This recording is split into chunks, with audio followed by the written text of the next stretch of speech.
नमस्कार सेवक मित्रांनो, आपण आजपासून या चॅनलवर अनुभव सिरीज सुरू करत आहोत आणि या व्हिडिओच्या माध्यमातून मंडळाने प्रकाशित केलेल्या परमेश्वरी कृपेच्या मानवी अनुभव या पुस्तकातील अनुभव तुमच्यापर्यंत पोहोचवण्याचे प्रयत्न करू। सौ वाराणसी जुमदेवजी ठुबरीकर। सेवक नंबर 1, मुक्काम टीम की नागपूर। डॉक्टर मनोहर ठुबरीकर हे नागपूरला कॉलेजमध्ये शिकत असताना प्रत्यक्ष घडलेला एक भगवंताचा अनुभव। डॉक्टर मनोहर ठुबरीकर हा आमचा एकुलता एक मुलगा। तो बीई फर्स्ट इयरला शिकत असतानाची ही गोष्ट आहे। बाबांची शिष्यमंडळी रोज घरी येत असत। त्यांच्या बसण्याची खोली व डॉक्टर मनोच्या अभ्यासाची खोली एकच होती। महान त्यागी बाबा जुमदेवजींनी एका परमेश्वराची प्राप्ती केल्यामुळे त्यांची बरीच शिष्यमंडळी होती। शिष्यमंडळी भेटीस आली की बाबा त्यांना मार्गदर्शन करीत असत। ते भेटीला येणाऱ्या शिष्याकडून कसल्याही प्रकारची फी किंवा गुरुपूजा घेत नसत। बाबा निष्काम भावनेने जनसेवा करीत असत। डॉक्टर मनोच्या मनात त्यांच्या मार्गदर्शनामुळे शंका निर्माण झाली की माझे वडील येणाऱ्या मानवाला मार्गदर्शन करतात, त्यामुळे माझा अभ्यास बरोबर होत नाही, अभ्यासात लक्ष लागत नाही, असे त्याला वाटू लागले। तेव्हा एक दिवस डॉक्टर मनो बाबांना म्हणाले, बाबा, आपण मानवांना परमेश्वराबाबत मार्गदर्शन करता, पण भगवान कोणी नाही, सर्वे सर्वा मानव आहे। आपण जे मार्गदर्शन करता ते सर्व व्यर्थ आहे असे मी समजतो। तेव्हा बाबा म्हणाले, मी जे मार्गदर्शन करतो ते तुला पटत नाही, परंतु माझ्या मार्गदर्शनापासून तुला त्रास होणार नाही किंवा तू अभ्यासात मागे राहणार नाही अशी खात्री मी तुला देऊ शकतो। परंतु त्यांचे विचार समजून घेऊन बाबांनी मनात विचार केला की त्याचे विचार त्याच्याजवळ, माझे कार्य माझ्याजवळ, असे त्यांनी वागावयाचे ठरवले। परंतु यावर दोघात अबोला कधी झाला नाही। काही दिवसानंतर एक दिवस महादेव सिनेमाचा पहिला शो पाहून आला। जेवण करून रोज ज्याप्रमाणे रात्री 11 वाजेपर्यंत अभ्यास करून झोपला। झोपेत त्याला एक स्वप्न दिसले। स्वप्नात त्याच्याकडे 10 लोक आले। महादेव अभ्यास करीत असताना एक मित्र भेटीला आला। त्याने त्याला आपल्या टेबलाजवळच्या खुर्चीवर बसवले। दोघांनी चर्चा केली। चर्चा संपल्यावर तो निघून गेला। तेव्हा आलेले लोक बसूनच होते। हे पाहून स्वप्नातच महादेव 10 लोकांवर रागावला। तुम्ही कशाला बसले आहात? जा तुम्ही आपल्या घरी, तुमचा इथे काहीच काम नाही। हे ऐकून लोक निघून गेले। स्वप्नात त्याची काकू पण त्याला दिसली। ती म्हणाली, महादेव, तुझे डोळे लाल का दिसतात? त्याच वेळी महादेवने आपल्या काकूला विचारले, माझे बाबा कुठे आहेत?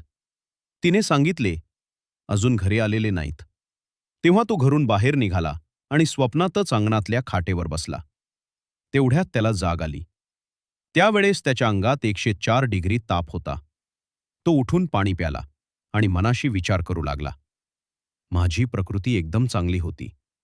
सिनेमा पाहून आलो तेव्हा सर्दी किंवा अंग ठणकणे वगैरे काही नव्हते। हे एकाएकी काय झाले? असा विचार करून पाणी पिऊन तो परत झोपला। पुन्हा स्वप्न सुरू झाले। स्वप्नात तो त्याच खाटेवर बसला होता।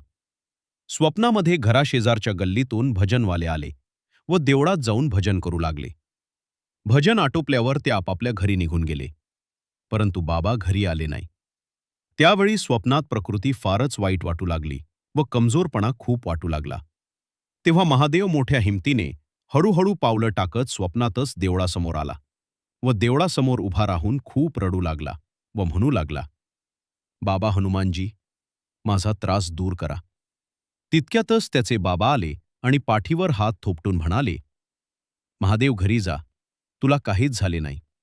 असे बोलता क्षणीच स्वप्न संपले। त्याला जाग आली। तेव्हा त्याला वाटले की आता अंगात ताप नाही। एकदम त्याची प्रकृती चांगली झाली। हा काय चमत्कार आहे, असे त्याच्या मनात आले। नंतर मनोज झोपी गेला। तो सकाळी उठला तेव्हा त्याला ताप होता। शौचाकडे जाऊन आल्यावर त्याने हात पाय व तोंड धुतले। नंतर त्याने बाबांना सांगितले की मला ताप आहे असे वाटते। तेव्हा बाबा म्हणाले, डॉक्टर झोडेकडे जा, त्यांना प्रकृती दाखवून औषध घे व आजच्या दिवस कॉलेजमध्ये जाऊ नकोस। चहा घेऊन तो डॉक्टर झोडेकडे गेला। डॉक्टरांनी तपासून औषध दिले। घरी आला तेव्हा फारसा ताप नव्हता, परंतु थोडा ताप होताच। त्या दिवशी महादेव कॉलेजला गेला नाही, घरी होता। तेव्हा रात्री 9 वाजता विठ्ठल राऊत नावाचा त्याचा मित्र घरी आला। त्यावेळी बाबा जेवण करीत होते। विठ्ठल राऊतला महादेव म्हणाला, राऊत, उद्या डॉक्टरचे सर्टिफिकेट खोटे ठरवायचे आहे. हे शब्द बाबांनी ऐकले. हे शब्द महादेवचे नव्हतेच असे त्यांना वाटले. बोलविता धनी वेगळाची या म्हणीप्रमाणे हे शब्द महादेवच्या अंतःकरणातून भगवंताने काढले असे त्यांना वाटले. त्या रात्री आनंदानं झोपी गेलो. दुसऱ्या दिवशी सकाळी बाबा आपल्या कामावर निघून गेले. दुपारी 11 वाजता घरी येऊन जेवले. त्यावेळी महादेव व त्याचा मित्र राऊत हे डॉक्टर झोडेकडून औषध घेऊन घरी आले व एक गोळी त्यानं घेतली. गोळी घेता क्षणीच महादेवनं डोळे फिरवले. हे पाहून मी धावले. मुलगा कसा करतो म्हणून मी रडू लागली. तेव्हा मला बाबांनी म्हटले, ही वेळ रडायची नव्हे, संघर्षाची आहे. मानवी जीवन हे संघर्षमय आहे. संघर्षातूनच मानवी जीवनात जीत होते असे ते म्हणाले. नंतर मी भगवान बाबा हनुमानजीला कापराची ज्योत लावली आणि विनंती केली, भगवान, तू निर्दोष आहेस व मी कर्मकर्ता दोषी आहे. माझ्या हातून काही कर्म चुकले असेल तर त्याची मला क्षमा करा, अशी विनंती केली. परंतु महादेवला आराम पडला नाही. तेव्हा त्यांनी मला भगवंताची विनंती करण्यास सांगितले. त्यांनी सुद्धा भगवंताला कापूर लावून विनंती केली व क्षमा मागितली. तरी पण महादेवला आराम पडला नाही. नंतर बाबा महादेवला म्हणाले, तू ज्या अवस्थेत आहेस त्याच अवस्थेत भगवान बाबा हनुमानजीला अंतःकरणातूनच क्षमा माग. असे बाबांनी मार्गदर्शन केले व त्यांनी त्याप्रमाणे भगवंताला माफी मागितली. तेव्हा भगवंताचा चमत्कार घडला.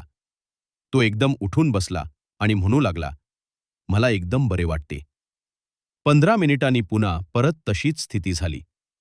म्हणून डॉक्टर झोडेंना आणि विठोबाजी धापोडकर वैद्य यांनी घरी नाडी परीक्षेकरता बोलावले. वैद्य व डॉक्टर झोडे आले. डॉक्टरांनी महादेवला तपासले आणि बाहेरच्या रूममध्ये येऊन त्यांनी बाबांना सांगितले की महादेवला धनुर्वात झाला आहे. या बिमारीला 4 तासांची मुदत असते. मी सर्टिफिकेट देतो. तुम्ही त्याला लवकर मेडिकल कॉलेजमध्ये ॲडमिट करा. तेव्हा बाबांनी स्वतः जाऊन मेडिकल कॉलेज, मेयो हॉस्पिटल आणि नागपूर महानगरपालिका या ठिकाणी ॲम्ब्युलन्सकरिता फोन केला.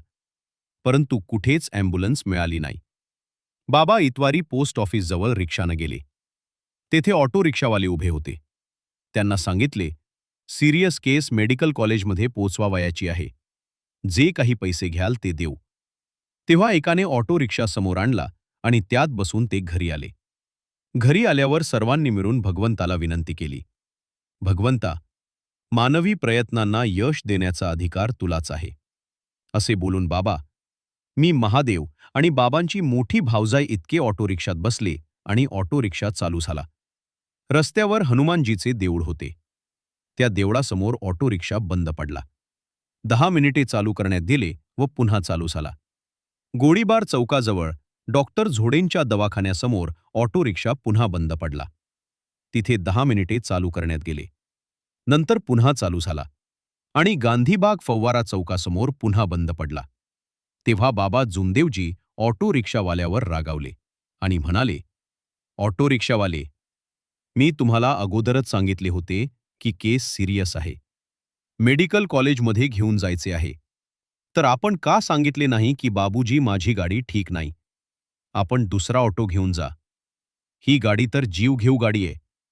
तुमची अशी भावना आहे का की कुणाचे जीव गेले तरी चालतील पण आपणास पैसा हवा. अशा गाडीला लाथ मारून तोडून टाकायला पाहिजे.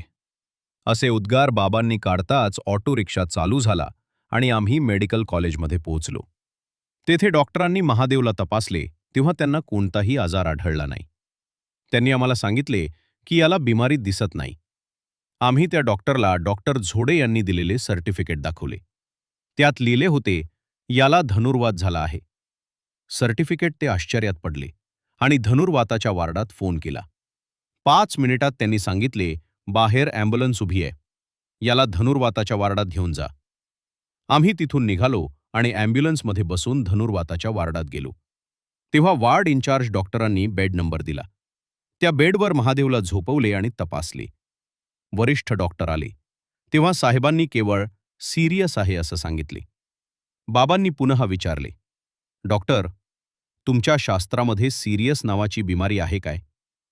डॉक्टरनी म्हटले, नाही.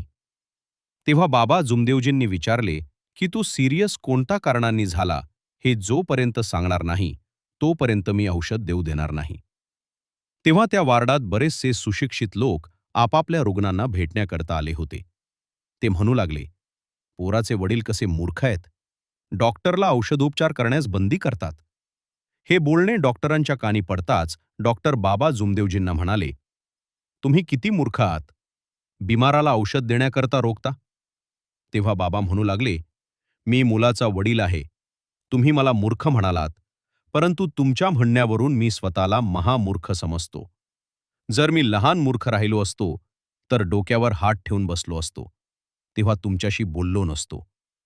मी महादेवचा वडील आहे. डॉक्टर, माझ्याकडून तुम्ही लिहून घ्या. जर कमी जास्त झाले तर त्याला जबाबदार मी आहे असे लिहून देतो. परंतु जोपर्यंत डॉक्टर तुम्ही बिमाराबद्दल सांगणार नाही तोपर्यंत मी औषध देऊ देणार नाही. तेव्हा त्यांनी तो निरोप माझ्याकडे पाठवला की कुणीतरी नर्स महादेवला औषध देण्याकरता आली तर त्यांना सांगावे की औषध देऊ नका. तुम्ही डॉक्टर साहेबांना विचारून या, मगच औषध द्या. डॉक्टर साहेबांनी फोन करून मोठ्या डॉक्टरांना बोलवले. तेव्हा मेडिकल कॉलेजचे बरेच डॉक्टर्स आले. त्यांना वार्ड इन्चार्ज डॉक्टर सांगू लागले, एक केस आली असून ती सिरियस आहे. त्याचे वडील औषध देऊ देत नाहीत. निदान न करता औषध दिले तर मुलाचा जीव जाईल असे त्यांचे म्हणणे आहे. डॉक्टर बिमारीचे निदान सांगा तरच औषध द्या, अन्यथा औषध देऊ नका. मी मुलाचा बाप आहे. जोपर्यंत बिमारीचे निदान आपण सांगणार नाही तोपर्यंत औषध देऊ देणार नाही, असे ते सारखे सांगतात. एवढे बोलल्यानंतर आलेल्या डॉक्टरांनी महादेवला कोणता आजार आहे याची पूर्णपणे तपासणी केली. परंतु बिमारी कोणती आहे याबाबत डॉक्टराचे एकमत झाले नाही. डॉक्टरांनी वार्ड इन्चार्ज डॉक्टरला काही लक्षात येत नाही असं सांगितले. पण केस सिरियस आहे एवढे सांगून आपापल्या वार्डात ते निघून गेले. एवढ्यावर बाबांनी म्हटले की महादेवची भगवान परीक्षा घेत आहे. त्याला काही होत नाही. इतक्यात ज्या बेडवर महादेव होता तिकडून 15-20 लोक धावत आले. त्यांनी बाबांनी पाहिले व म्हणाले, तुम्ही तिथेच थांबा, पुढे पाऊल टाकू नका. त्यामधून एकास बाबांनी बोलावले व विचारले. तेव्हा त्यांनी सांगितले की महादेव कसा तरी करतो, आपली आठवण करीत आहे. बाबा महादेवच्या बेडजवळ गेले तेव्हा महादेव बाबांना सांगू लागला, बाबा मी जगू शकत नाही. तेव्हा बाबा म्हणाले, महादेव तुला काहीच झाले नाही. तेव्हा तो बाबांना म्हणाला, एवढ्यारसुद्धा मला काहीच होत नाही. तर बाबा म्हणाले, नाही महादेव, तुला काहीच होत नाही. तेव्हा तो म्हणाला, बाबा मला काय करावे लागेल. बाबांनी सांगितले की महादेव तू भगवान बाबा हनुमानजीला समोर ठेव व धैर्यानं काम घे. सर्व काही ठीक होईल. असे बाबांनी महादेवला मार्गदर्शन केले आणि बाबा जुमदेवजी वार्ड इन्चार्ज डॉक्टर साहेबांच्या कार्यालयासमोर आले व उभे राहिले. पण डॉक्टरला काहीच म्हटले नाही. डॉक्टर बिमारीचे निदान करू शकले नाहीत. बिमारी कोणती याचा पत्ता लागला नाही व त्यांनी औषध व इंजेक्शन काहीच दिले नाही. फक्त त्यांनी केस सिरियस आहे एवढेच माहीत होते.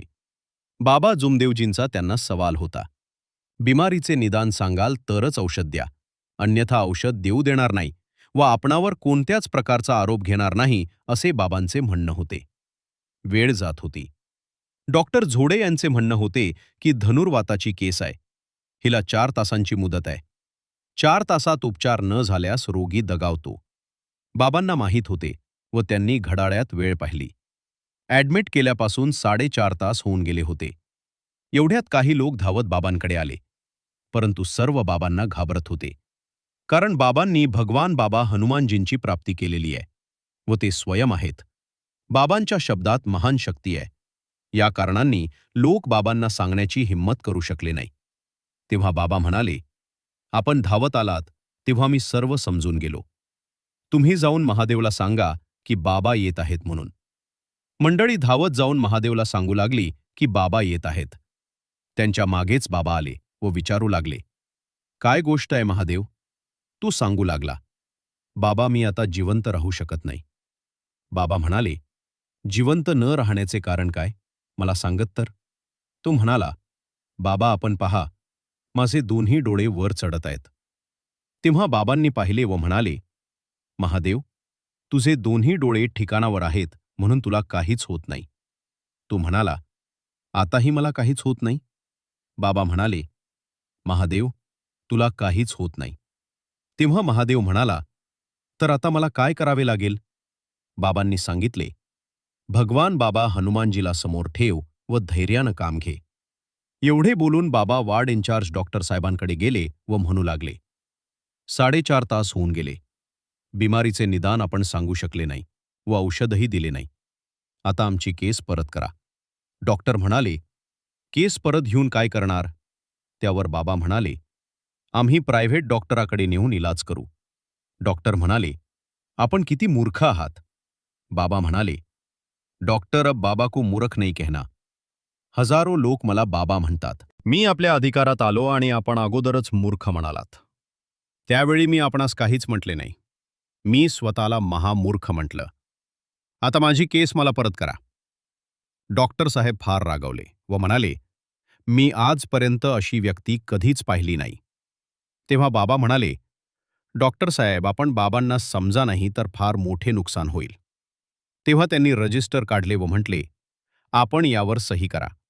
पुन्हा जर केस आणली तर मी केस घेणार नाही. नंतर बाबा महादेवच्या बेडजवळ गेले. तेव्हा मी म्हटले, मुलास नुकतीच झोप लागलीय. तेव्हा बाबा म्हणाले, चल महादेव घरी जाऊ. त्यास बाबांचा आवाज ऐकू आला व तो उठून बोलू लागला, येथे काही उपाय झाला नाही. आता माझी तब्येत बरी आहे. बाबा आपण आपल्या घरी जाऊ. तेव्हा बाबा मला म्हणाले, मुलगा आपला आहे, त्याला कपडे घालून दे. डॉक्टर साहेबांचे म्हणणे होते की केस सिरियस आहे. असे बोलताच महादेव बेडवरून उठून उभा झाला आणि म्हणू लागला, मी कुठे सिरियस आहे? मला कपडे द्या, मी स्वतः कपडे घालतो. मी त्याला कपडे दिले. महादेवने कपडे घातले.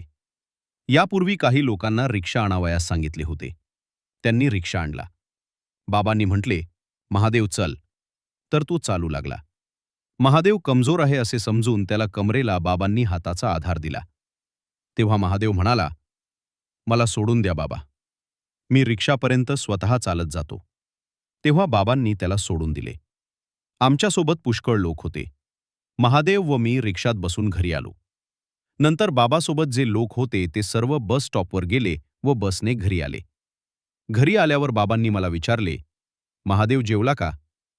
तेव्हा मी म्हटले, महादेवने काहीच खाल्ले नाही, फक्त 1 कप कॉफी पिऊन तो झोपलाय. तेव्हा बाबा म्हणाले, ठीक आहे, त्याला आराम करू दे. इतक्यात महादेवचे मामा SB बुर्डे घरी आले. त्यांनी विचारपूस केली असता बाबांनी त्यांना सर्व हकीकत सांगितली. ती ऐकून त्यांना वाईट वाटले. त्यांनी आमच्याकडेच आराम केला. रात्री महादेवला कोणत्याच प्रकारचा त्रास झाला नाही. घरी येताच महादेवने भगवान बाबा हनुमानजीला कापराची ज्योत लावून म्हटले, भगवान बाबा हनुमानजी, मी आपणांस भगवान नाही असे म्हटले होते, पण आता समजून गेलो. आपण भगवान आहात. असेच समजून मी चालेन. माझ्यात जे अज्ञान होते ते पूर्णपणे दूर झाले आहे. माझ्यात परमेश्वर आहे असेच मी समजेन व चालेन.